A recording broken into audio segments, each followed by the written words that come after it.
Hello, this is Scott here. I want to show off a new feature I've added in xLights.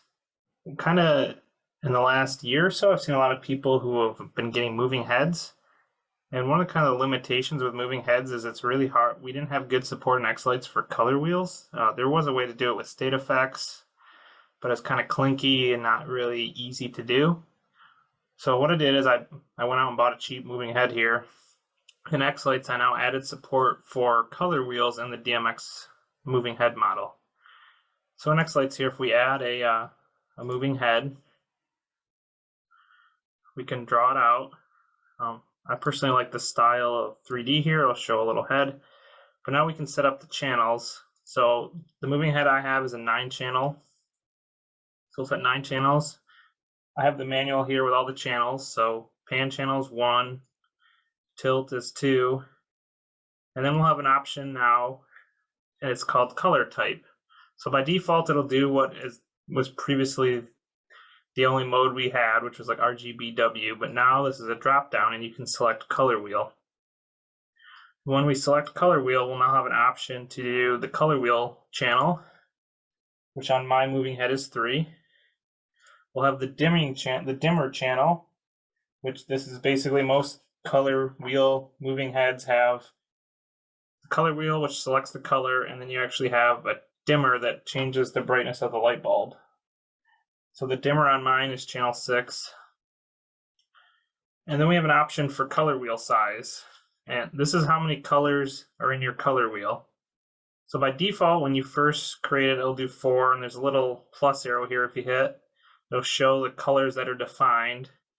Just for this demo, I'm only going to do 4, even though I think my color wheel has about 10 of them by default. But just to keep it simple, we'll do 4 for now.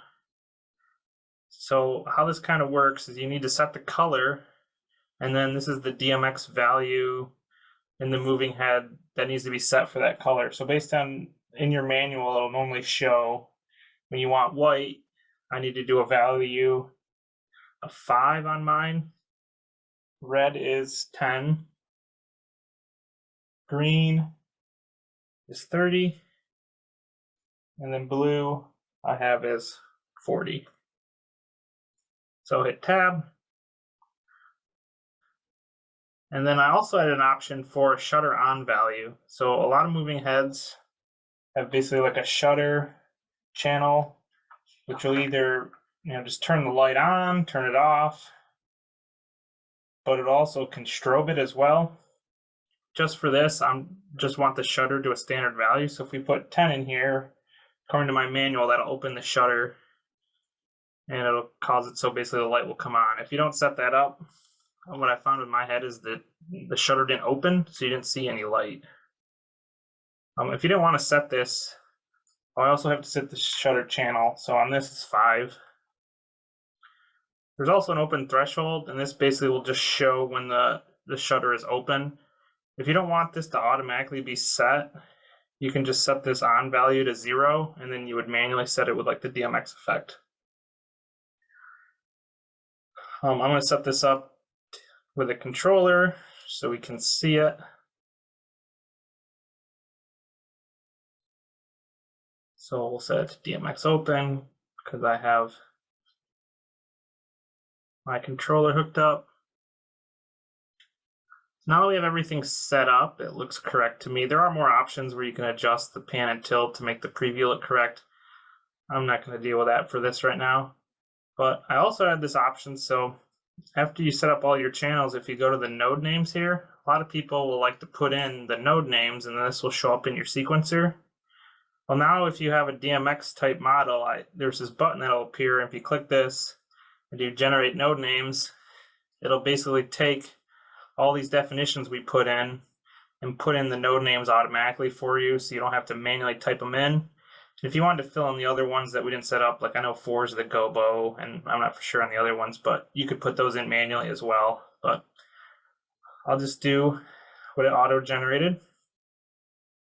And now we can go over to the sequencer tab, and we can create a new sequence.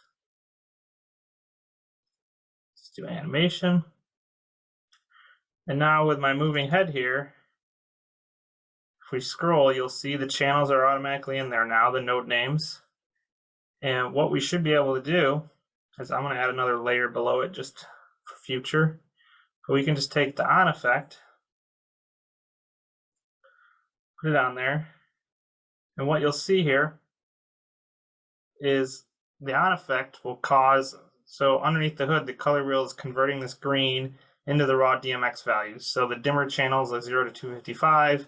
And if you look at the color wheel, it's really gray, but that's actually like that 30 value we put in.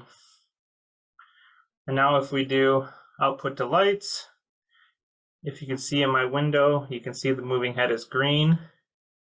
And what we can do now, because it's hard to see the moving head right now in its current position, you can put a DMX effect under it. We can move the tilt up a little bit.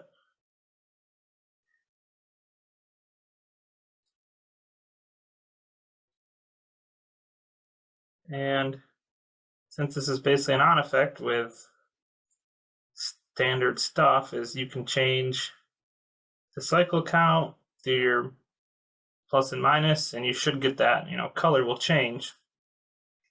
And one of the other things we can do now, because this is basically supports the standard colors of any effect, if you want to change this to a bars effect, and let's say you want to go between,